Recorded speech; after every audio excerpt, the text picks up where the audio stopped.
ಮಹಾರಾಷ್ಟ್ರದಲ್ಲಿ ಸುರಿಯುತ್ತಿರುವ ಧಾರಾಕಾರ ಮಳೆಗೆ ಘಟಪ್ರಭಾ ನದಿ ಅಪಾಯದ ಮಟ್ಟ ಮೀರಿ ಹರಿಯುತ್ತಿದ್ದು, ಇಂದು ಗೋಕಾಕ್ ಹೊರವಲಯದ ಲೋಳಸೋರ ಸೇತುವೆ ಮುಳುಗಡೆಯಾಗಿದೆ.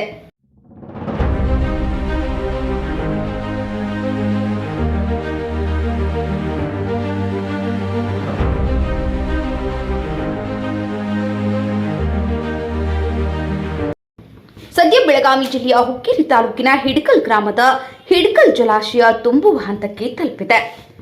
ಜಲಾಶಯದಿಂದ ಘಟಪ್ರಭಾ ನದಿಗೆ 30,000 ಕ್ಯೂಸೆಕ್ಸ್ ನೀರನ್ನು ಬಿಡುಗಡೆ ಮಾಡಲಾಗಿದೆ. ಹೀಗಾಗಿ ಗೋಕಾಕ್ ಘಟಪ್ರಭಾ ಸಂಪರ್ಕಿಸುವ ಲೋಳಸೂರ ಜಲಾಶಯ ಮುಳುಗಡೆಯಾಗಿದೆ. ಇದರ ಪರಿಣಾಮ ಜತ್ತ ಜಾಂಬೋಟಿ ಹೆದ್ದಾರಿ ಸೇರಿದಂತೆ ಗೋಕಾಕ್ ಘಟಪ್ರಭಾ ಮಾರ್ಗದಲ್ಲಿ ಸಂಚಾರ ಸಂಪೂರ್ಣ ಸ್ಥಗಿತಗೊಂಡಿದೆ. ಅಪಾಯದಲ್ಲಿ ಸೇತುವೆ ಮೇಲೆ ವಾಹನ ಸವಾರರು ದಾಟುತ್ತಿದ್ದಾರೆ.